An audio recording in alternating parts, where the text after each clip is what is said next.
Hey guys, the Terminator 360 here, and today we'll be speed building and reviewing the LEGO Ninjago Golden Mech. This is the first Spinjitzu Master's mech, and since at the time the Ninja found it, Lloyd was the current Spinjitzu Master, he was the only one able to use it. This is our legacy remake of the original Golden Mech, and that one had a Temple of Light mini build to go with it, but this one doesn't because it is a bit bigger mech. And as you can see in the box art, it has a Temple of Light and the elemental blade stuck in, which is how they access the mech. This is a pretty cool mech with a red, gold, and white color scheme, and I'm excited to see how it turns out. This set has 4 figures. We have Sensei Wu, which is the exact same as last year's. We have Golden Lloyd, which is also the exact same as last year's, but it has a shoulder pad. Then we have a Stone Army Scout, and General Kozu, who looks really cool because he has 4 arms, and I just love that black and red printing. This is LEGO set number 71702. It's for ages 8+ and has 489 pieces. I'll turn it to the back. It has this battle-ready scene that looks pretty awesome with a lot of fighting going on. And then, like all LEGO sets, it has a bunch of squares, rectangles, showing different features and things you can do with the set. The measurements for the set is 10 inches tall by 10.5 inches wide, but LEGO sets usually look bigger than what the measurements imply. So this is a featured in Season 2 set. As you can see on the side, it has, like, when Cole was messing around and he's like, the first Spinjitzu Master sat in here, get out! It was a funny scene. And then it has other clips of, like, Lloyd using it in the season. So without further ado, let's open it up.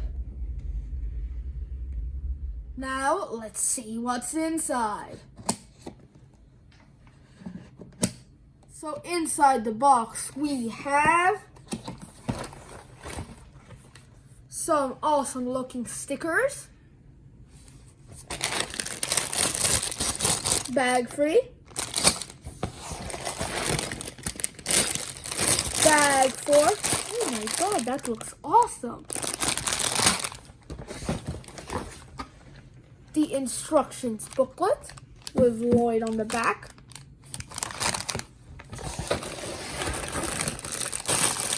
bag 2, bag 1, and yeah, that's it. So without further ado, let's build this.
Starting us off of the figures, we have Golden Lloyd. Not much has changed as the 2019 version of this figure, which I reviewed in my Ninjago video, LEGO Ninjago Complete Minifigure Collection. Go watch it, the link is in the description.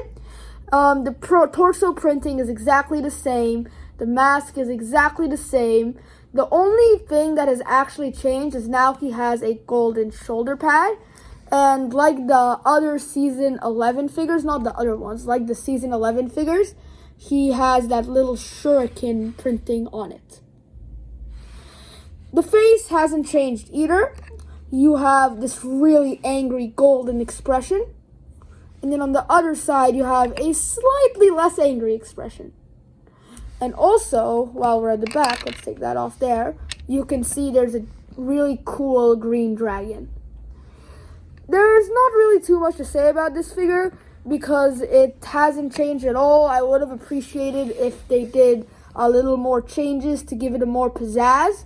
But he wasn't even Golden Ninja when he was using the mech. He had his kimono robes, which are green and black. So I really wish they did a legacy remake of that figure because that was a really good figure. So now, let's go to Wu. This Wu figure looks super cool with his black kimono robes and gold printing, which we'll take a closer look in a while, but it makes no sense that he's in this set. These robes are from canon shorts that are not even from the season of the Golden Mech. I know this is the Legacy Wu, but I'm just confused why they put it in there. He has his classic beard piece that they use on all of the Wus, and he also has his classic rice hat that varies in color to different suits for him. Now, if we take off his head and beard, we can see he has kind of a crying, laughing expression that's different than the other Wus. This is a unique expression to Legacy Wu. And now that we've taken off the beard, you can see the golden writing. It's kind of reflective, but it's really hard to see. And on the back, he also has this really cool golden dragon. It's probably my favorite part of the minifigure. And yeah, this figure is really cool. But I'm just curious why it's in this set.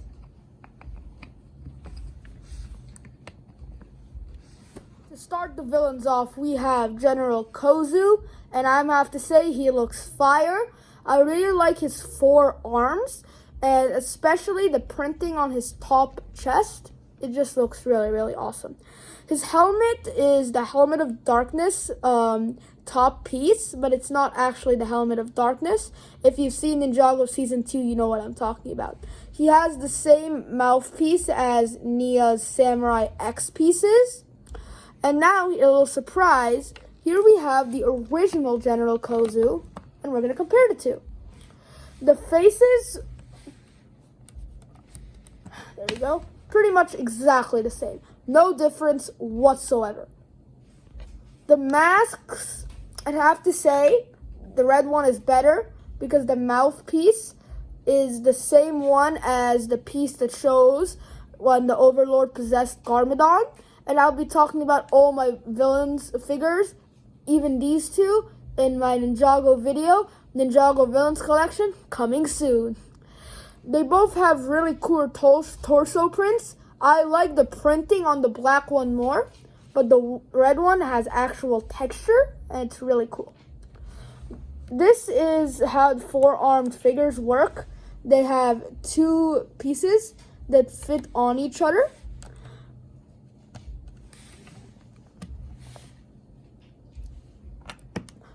The backs also have some cool printing, but they're completely different patterns.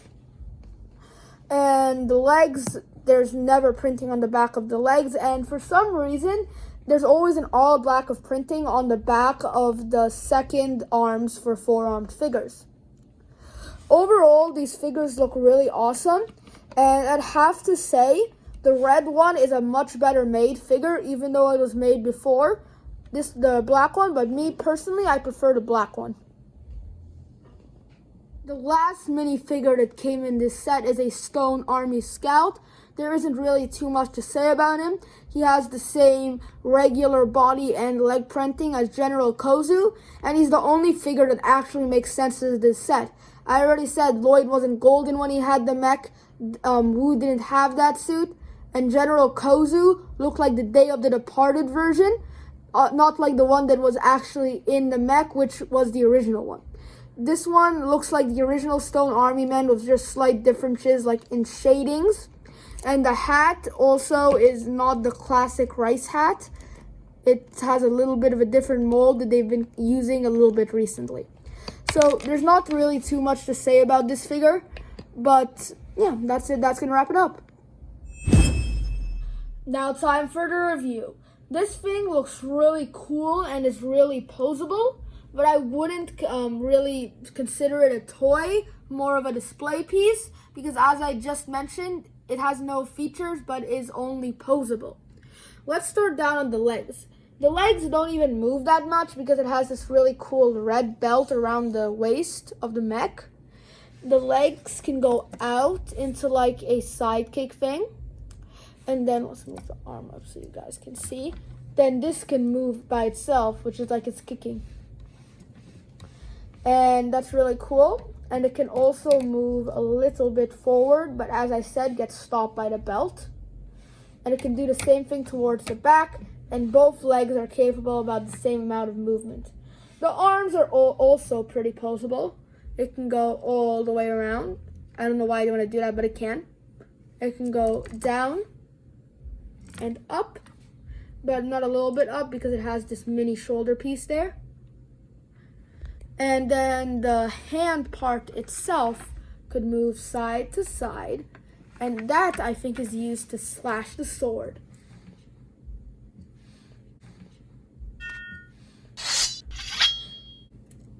Probably the coolest part about this mech is its cap. It's really cool. This is actually a printed piece, not a sticker. And then it has the different type of rice hat in gold. And this is the hatch, which where you open it up, you put the figure. At the back, we also have these cool golden spikes coming out with a flag. The flag can go a little bit down, a little bit up. Not too much freedom there in posing it. But then the spikes can go like down, up, all the way around, like there. And both spikes can do that. And yeah, there's not really the features in this set. The only thing I'd consider a feature is that you can open the hands up and put the sword in using this hole, which fits into a piece sticking out. And both hands have that. And that's really the only thing I'd consider a feature. Now let's do a little fun comparison. For the fun part, here we have Lloyd's Titan Mech from 2019. I have also done a review on this and we'll be comparing the two mechs. There are some very obvious differences. Let's start with the color scheme. The Titan Mech is green, white, and gold, and the Golden Mech is gold, red, and white. And honestly, I like the color scheme of the newer one because it seems more polished and clean. The size is a very notable difference. The Titan Mech is much bigger, almost being double the piece count. The legs are bigger, the torso's bigger. But the arms, on the other hand, are the same size. They just look bigger because they've added bulky pieces such as the razor blade and the inside wheel pieces. They both have spokes sticking out of the back. The ones on the Golden Mech being smaller because those are decoration, but the ones on the Titan Mech have a reason for being huge, and that is the wings of a detachable plane. And if you want to see more of that plane, go watch the Titan Mech video. The legs, definitely better for the Titan Mech. The build is generally the same with like the flexible motions, but I don't know why LEGO did this. It would have just been an extra 5-10 pieces. But on this mech, they didn't cover the inside of the thighs, but the other one they did, which makes it look more built and completed. The cockpit is basically like the same concept of like a flipping up head where you can put a figure in, and this one is more like a rice hat type of thing, while the Titan Mech's flip up head looks kind of like a samurai helmet. and there's a little more space on the inside. The shoulder pads definitely look better on the Titan Mech because they are connected to the neck and look like shoulder pads and actually kind of move around a little. And they have better printing, while these have tiny shoulder pads that are actually connected to the arm. So overall, I would say the Titan Mech is a better toy to play with, but the Golden Mech is a better display piece. Hey guys, thanks for watching. Make sure to like and subscribe and hit that bell to get notified when I upload future videos. Coming soon will be my Ninjago Villains collection, so stay tuned for that. See you next time.